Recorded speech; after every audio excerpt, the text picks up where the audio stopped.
Hi, gents. Good evening. I'm just hoping someone is going to join tonight so that we can have a good conversation.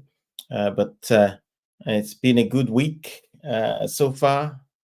It's Monday, so so I'm judging based on what all the hopes and all the ambitions I have for this week because they haven't started yet. It's just day one, so things are looking like it's going to look up this week. I'm grateful for that. If you're going to be listening to this later, thank you for joining. But at some stage, it'll be good to have as many of us as possible joining these presentations so that we can exchange ideas because it's never a case of getting to where we are just talking to the people or talking to others to listen later and learn. But it's a place where we gather to share ideas, to learn from each other, to sharpen each other, so that we can achieve a lot more than is possible now. Thank you so much for joining. Michael, how are you? Good evening. Good evening. Good evening, sir. How you doing? All right, thank you. How are you? Good, thank you. Good, Feels yeah. like a long time. Yes, yes, yes. I don't know what's happening. Towards the end of each year, we get into that fast track mode. That's what I was saying Mm, about some of the recruiters I've dealt with lately. Everyone is on holiday, and then suddenly everyone returns, and then they want things done yesterday. mm. Well, you guys have been on holiday. What's going on? Anyway, how are you keeping? Is everything okay? Yeah, it's been pretty flat out for the past few weeks, though. So that's Oh where I've yeah, been. It's been, that's much better than yeah, twiddling your fingers and wondering what next should I do now? What next? That's yeah. that's much better. No, that's good. That's good. Yeah, interesting week or interesting past few days. Really, really, really busy. Mhm. Sometimes you just ask yourself. I think we've gotten ourselves to where if we're not earning money at the end of the day, we just think, oh no, we're not doing any work. But that's not what it's all about. Some days you do much more than you would have done if you went to work to sit behind a desk and do that work. So that's the type of business I'm enjoying these days. So to reduce the boredom. Anyway, what I wanted us to talk about, as Kendrick is not available. Hopefully, he might join at some stage for some domestic issues. But we're thinking of him tonight, and we're thinking of all the other gentlemen as well who are, hanging in the corner who will be watching this later due to one thing or the other. Tonight, we're going to talk about power to grow. And what I'll do is I'll do a quick introduction, and then we will exchange ideas on these things. Because as I was saying earlier, what this is all about is not all about one person coming in to preach to others. It's about sharing ideas so that we learn from each other. So it's not going to just rely on whoever brings up a topic to do justice to it, as we do here. We will expand it, we'll learn from each other and challenge each other and find ways out of, to get the best out of that topic. All right. Power to grow, power to grow. One of the things I've been experiencing lately is finding myself in corners where I'm thinking, what next should I do now? And in most cases, the things that come to mind are the things that I've continued to do. And there is that natural instinct to say, you have to play it safe. Why would you want to do this? Why would you want to do that? But I've been thinking lately, and I'm thinking, at this stage in my life, and I believe that that's something that bothers most of us. We find ourselves where there are certain things that we are being pushed to do, but there are certain things that we are being pushed to do. But is it really a strategic way to solve the problem that we're facing at this point? Because for most of us, it's about being able to consistently do the things that we want to do. But is it something that's going to solve the problem? And I started to think, and that's actually where this power to grow topic came from. How do we begin to unshackle ourselves from that thinking that has kept us where we are and start to grow? from that point, because if we do not unshackle ourselves, it will not be possible for us to grow. And I thought, let's talk about this topic. What are those things that's stopping us? The first one I've highlighted now is security. Security. This is what we need to do. This is what's sensible. When I speak to people about this is what they expect a responsible family man or a responsible 30-year-old or 20-year-old or even 50-year-old to say, because that's what makes sense. But does it really make sense? Because I know that inside us, deep inside our hearts, we have things that we would like to achieve.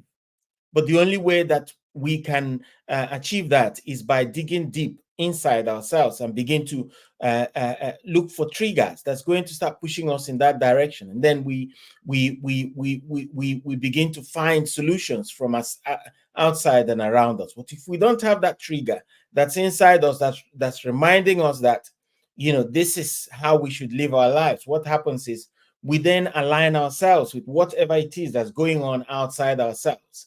And in the end, we continue to suffer the pain of being stagnant, of being static.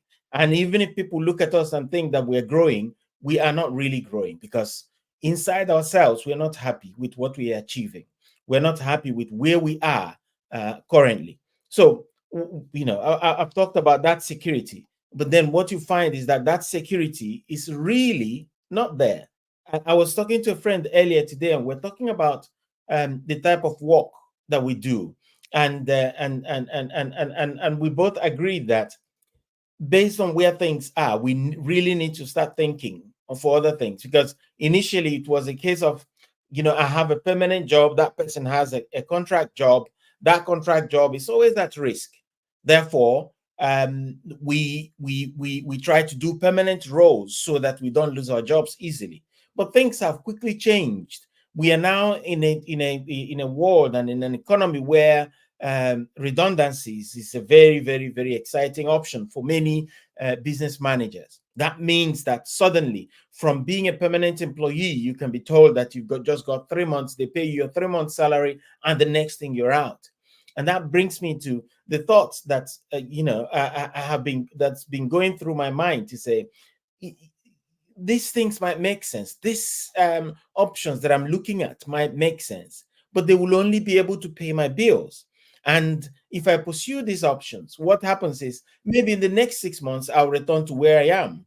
Or in the next 1 year, I'll return to where I used to be. Or even in the next 5 years, because sometimes things are stable. You're paying your bills, or you have income to the level that you're comfortable with, but suddenly something happens and then you lose all that income. What then happens? What are the options that we can pursue there?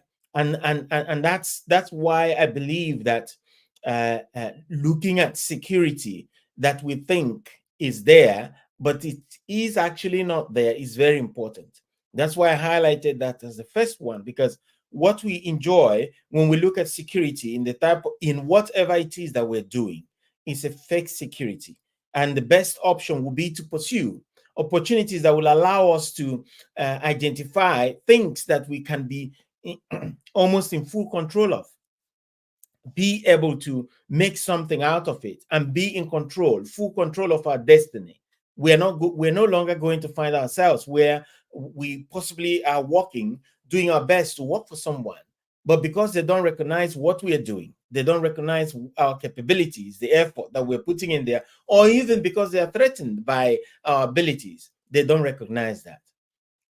But if you take your destiny, you hold that in your hands, what happens is you take it to the next level. Things will change because now you're in control, and the safety net is off.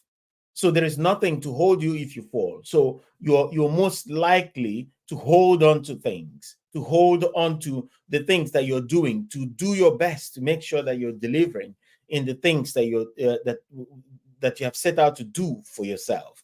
And that way you can control your income, you can control your time, you can control your freedom as well. Because that's one of the things. Sometimes you get the income, you get the status, but you are not free. So these things put together is what will begin to help us to go in that direction of growth. And we will see that, whatever security that we're looking at or we're thinking of now is actually fake security. And we'll begin to look at those options that will allow us to have full control of what we need to achieve. I will talk about the second one quickly, and then we can discuss these two. Like I said, first one, security. The second one is our vision of ourselves. Vision of ourselves. Um, how do we become something that we've not imagined? How do we achieve something that we've never imagined? We don't even imagine that we can become that. I know that there's a part of this point that talks about believing in yourself. How do you think that you're going to get anywhere if you don't have that belief in yourself to say this is possible? For example, that between now and the next 1 month that you can make so amount of progress. And in most cases, it's because we believe that we have this power to achieve what we need to achieve. And once it's beyond the powers that we have, then we cannot achieve those things. So based on the vision of what's possible, what we can achieve, we then look at what is humanly possible between now and the next 4 weeks. And we put a limit to ourselves there. But the truth is, there is a lot that can be achieved even within 1 week if we are going to start believing, if we're going to start having that vision of what we want to achieve. Because when you have a vision, there is a certain step that we then need to take. I remember the quote in the Bible that says, write that vision and make it clear so that anybody that sees it will run. It has a plan behind it that allows you to pursue something. And don't get me wrong, sometimes you have those visions, you have those plans, but it will not go according to plan. That does not mean that does not work. That does not mean that you've lost something or that you've not benefited anything in that process. That means that you are learning to set targets, and one of these days, one of those visions is going to come to pass. But what that does for you and I is it's going to make us believe that there is nothing impossible. When we think about or dream about things that we want to achieve, we don't see that blockage there that says, Chidozie, you really think you can achieve this in 4 weeks? Are you crazy? So and so. But there are certain tools that we can then begin to tap into that will allow us to achieve, because people are achieving some of these things that we're talking about. So I don't see why we can't achieve it, but we can only begin to have those visions. We can only begin to believe what is possible for us when we have that vision that this is possible for us. Because sometimes some things are possible, but because we can't see ourselves in there, it becomes impossible for us to even start to walk to achieve that. But there are some other people who will come from unbelievable places, and they look at something and they tell you, look, in the next 5 months, in the next 5 years, in the next 3 years, I'm going to achieve this. And it looks like a dream. And boom, suddenly the person is right there. There is a magic to it. There is something that's happening behind there, because that person has a clear picture of what they want to achieve. And therefore, they have equipped themselves with the steps that they need to take to build until they achieve that level of growth. All right. Enough of me talking. Michael, if you're there, I think maybe there's internet bandwidth issues that's messing about with your video, but feel free to jump in there. We've talked about security of whatever it is that's going on in our lives currently. And then the second one is having a vision and believing that that's whatever it is that we are looking to achieve is even possible, because that's what stops us in most cases. So over to you, Michael. You have some ideas to share as usual. Yeah, let's just start. I've got my pen and paper, I think I just want to echo what you said about vision there. The scripture you quoted was Habakkuk 2:2, and it's yes, write the vision and make it plain. And there's for me, this is something really powerful. Like you actually see this time and time again when it comes to professional development, personal development, whatever you're wanting to. Everyone always says what you need to do is you actually need to write your vision. And I think there's something. Not only does it, on a practical level, does it help you practically translate something from in your head to putting it on paper, so it becomes a little bit more real in Yeah. that sense because you're seeing it.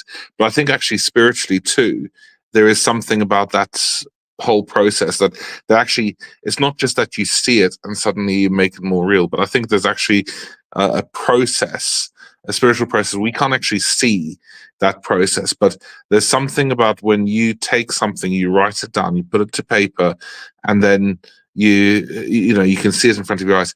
You've materialized this thing into, and you've actually brought it into existence in the real world. So the thing that you're saying about vision there, I think, is really important. And actually, we do need to have vision. We do need to write it down, and the purpose of it, as you said, is to get other people to run with it as well. So not just we can run with it, but other people can. And like I've started to see this a lot recently with where things are going with um, the networking business that I'm building up. So the coaching business, and it's been really good recent over the past few weeks because I've had some people that come in who I'm starting to help. And what that's been doing is causing me to start writing things down, putting things in place that weren't there, that they're all in my head before, Yeah. but actually there's getting that structure to it now. And I tell you what, there is something so powerful about seeing things starting to just appear, the content's coming there. And then you start seeing the framework, and then what happens is you have one thing in place already, and then you're working on something, and it just updates, in your head how it works, and it makes it better. And there's this process of ongoing refinement that comes, but it comes from having something written down in the first place, so that you've got essentially something to look at and work through. So yeah, for me, that's been a real journey over the past few weeks, and I'm starting to really see the fruits of that, and feel it fills you with a lot more confidence because now I've got something tangible that I can Yeah. actually say to people, take a look at this. And that's the great thing about writing a vision down as well. You've actually got something people can see, and they can go into it. So like the drawings of an architect's drawings of a house. Yeah. We talk a lot about property, you and I, Yeah. and when it comes to property, you get architects who draw. Designs for houses, whether it's for an extension or whether it's for, a new build that you're doing. And what they're doing is they're taking your vision and putting it on paper so you can Yeah. see what it looks like. But those, not only does it visualize, give you instructions on how to visualize the thing, but it actually becomes the instructions for how to build. Mhm. It becomes your manual for how to build what you're actually doing. And so yeah, that's been a bit of a revelation there for me. Just that ongoing process of just putting things down and building out that framework so people know how to build. But what you said there, where you said sometimes when you have a vision, that vision people don't understand. And I think this is eh, we obviously, I know Kendrick's been talking a lot about mental health and things like that. And one of the challenges of being an entrepreneurial person is entrepreneurs are problem solvers by default. That's what it is. You're someone who sees a problem, you find solutions to problems. And the thing is, when you're wired up that way, it's very different to the way most of the rest of the world thinks and acts. So, if you look at it, a lot of the rest of the world will, when they get a problem, they'll moan about it. They'll just go, "Oh my gosh, the weather is so bad today, and oh, it was just a bit of a nightmare. I was in the car and I was stuck in traffic, and it's just moan, moan, moan, moan, moan." An entrepreneur will be like, "I wonder if I could build something that could maybe fix this weather Yeah. problem That's that we've got. I don't frustration. know. Maybe we need an umbrella, or maybe we need to see if we can find a way of seeding the clouds or whatever, so we can get some shelter from the Yeah. sun." And it's a very different thing. And to a person who doesn't have the vision, in the sense that if there's someone who finds problems for every solution, which is, like I say, unfortunately how a lot of people have been programmed, then it's it is so out of the ordinary, so against the grain that they can't relate to it, and that puts you in a position of loneliness and vulnerability. And people won't see your thing. I mean, could you imagine? So I watched something this morning, and it was just a documentary. There's a show called Redacted. It's filmed over in the US. They put it onto YouTube, and just some guys talking about uh, certain things that are going on in the world right now that don't make mainstream media. And this one, they were saying they think they've solved what happened with flight MH370, the Malaysian Airlines plane that Yeah. disappeared. Mhm. And they were showing a whole bunch of footage and evidence because they've got some videos that have surfaced that seem to explain it. But the content of the videos is very, very, very unusual because it's not something that we have seen. And the guy who was on the show was actually an expert in all sorts of different like scientific fields, but Yeah. he's been studying this comprehensively. And the essentially you've got two different videos that were shown, perspectives, one from a satellite perspective, one from a it's actually from a drone perspective of a plane, and it's showing the plane on releasing a sort of trail of smoke behind it, so it looks like it's got a fire going. And then you see these little orbs circle around the plane, and then there's a flash of lights and the plane's gone. Now, the this stuff has been put out there. It was actually released a few. It was the actual videos were originally released like a couple of days after the whole thing, the plane went missing, but Mhm. they've been suppressed and kept secret. And the guy who released them has now been charged and uh, put into prison for releasing sensitive information, but they won't say what it is. Mm. And this guy who was looking at these videos was questioning it and saying, "Look, I've seen the debunkers and I've seen how they've gone through this, and basically, um, from whichever which way I look at it as a professional and speaking to other professionals in these fields that Mhm. relate to this, I cannot see anything other than these videos being authentic." Mm. And what that opens up is this question of technologies that we are not aware of that Mm. exist. And they Yeah. think that this might have been some kind of massive uh, sort of internal kind of job that was done. Now, anyway, the reason why I share that is not because I want to go off into the realms of unproven theories, but Mhm. it's to say that the challenge that you have when you are someone who's a visionary is you see things that other Yeah. people don't see. And as a result, to other people that might seem completely left field. It will seem completely strange. It won't make sense. They won't understand it, and they will think you've got your head up in the clouds because, like, well, I've never seen anything like that before. So what the hell are you talking about?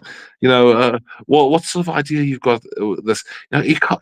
Surely you can't get a property for just £1. That's got to be, a scam or too good to be true or whatever it is. And then you come under the scrutiny and attack. And again, this is where it's good to have your vision that you can go back and refer to because obviously, when you've got it written down, sometimes you just need to look back at it and remind yourself of what it is that you're setting out to do. Because, everybody who has a vision, who's looking to do something like what we're doing, it's not just because we want to go out and build property businesses just for the sake of building property businesses.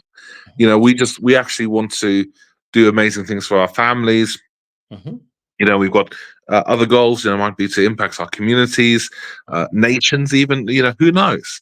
Mm. But those are the motivations behind it, and sometimes just having that thing to look back on and reminds you of why you're in it and what your ultimate goal is, and that is what helps pull you through in those times where things are tough and people just aren't sort of with you on things. But it is a lonely place when you're someone with vision. It's a lonely place when you can see something that others can't. And I've been there. I am there currently. So we've got some things, exciting things going on with the family that are going to sort of really change Mm. literally everything. Mhm. And yeah, with all of that, like there's stuff that I've discovered along the way Mhm. that opens up really exciting opportunities. And to me, I'm like, whoa, this is going to be Yeah. epic. This is going to be amazing. And then I talk to other people and I tell them what it is, and then I don't get a reaction. I'm like, Mm. seriously? I'm Yeah. telling you this, and you're just going, huh? And you can't Or he's hear going, it. yeah, no, it's okay, yeah, I'll leave you to deal with that. It's like, flip neck. I mean, Yeah. it's like, can you imagine if I said to you, I know how to guarantee that you'll win the lottery every single time you play. You Yeah. might get a little bit more excited than Yeah. just go, oh, yeah, Yeah. it's okay. Ooh. But, and that's not what I've discovered, by the way. I'm not saying I know that No, formula, no, no, no, that's but fine. It's just an but yeah, example. Yeah. it's an exaggerated example, but it's to Mm, show, when you've got something exciting and other people don't get it, then it can get to you. So if there's anything you take away from what Sheila was saying, for me, it's definitely that the thing about vision.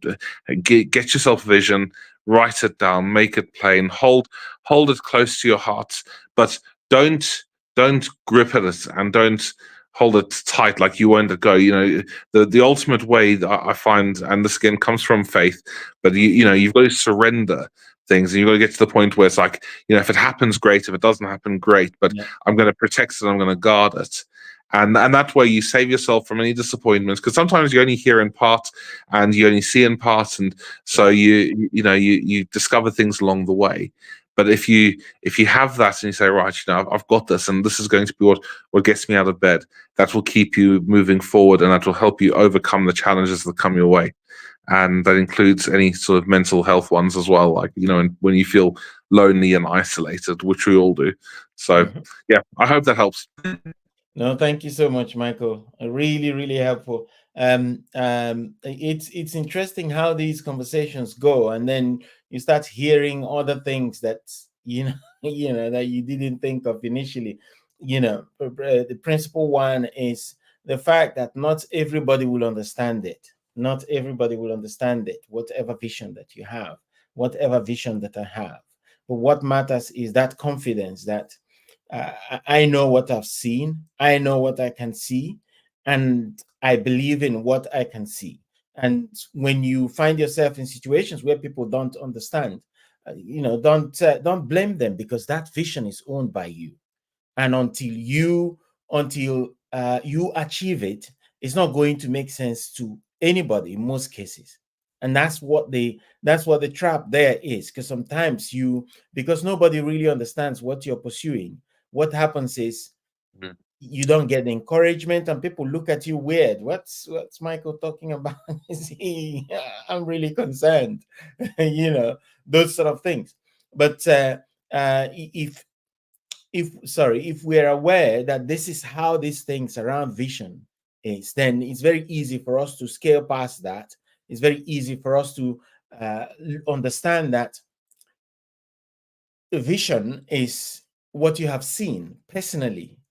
And the people who have really achieved groundbreaking things, what they've seen is different.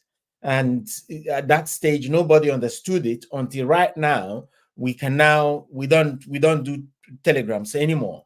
We can now ping someone who is in any part of the world, and the next second they can have that. If you did that 100 years ago, even 40 30 years ago, someone would say, oh, what's going on? What's this guy talking about? But that's how it is. We have to understand and see vision as that. And like Michael said, sometimes it's not full what we've seen, but going through that process, writing it down, and maybe looking at it, reviewing it, at some stage we'll start building things to it. Every drawing, every architectural work, every design starts with an idea. That idea then gets put on paper. You start looking at it, and then you start building sides to it. You start building in wings, you start building in structure to it. And sometimes you launch with something that's not fully fledged, minimum viable product, and then the next thing you improve it. And that's what they're doing with all these phones that we're buying every day: Apple phone, Samsung phone, and so on and so forth. This is what happens.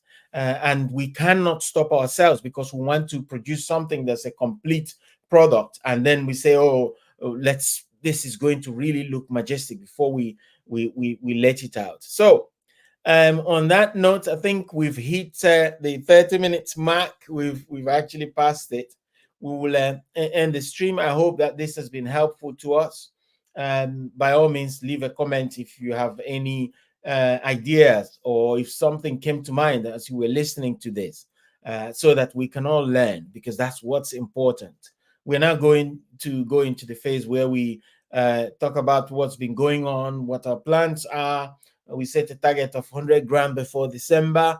I'm not telling anybody how far I've come and I've gone with it, but I'm pushing. I'm pushing for it.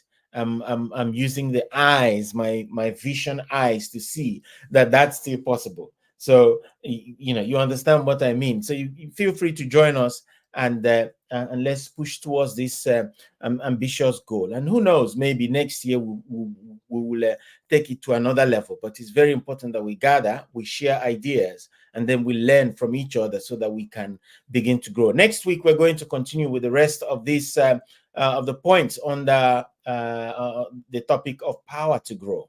I hope that this has been helpful. It has been helpful to me. I made some notes that I'm going to start reviewing and working on going forward. Until the next one, I pray that you are blessed. I pray that the Lord makes ways for you and shows you, opens your eyes to see the vision He has for your life, and opens our eyes as well so that we can see, so that we start walking in that direction that gives us peace, that gives us that fulfillment of a fulfilled life. All right. You take care, guys. We will see you on the other side. Feel free to join. It's still the same link. We'll catch up again next week, where we'll continue to talk about power to grow. All right. All the best. God bless. Thank you so much, Michael, for joining. It's really appreciated. Thank you. Bye-bye.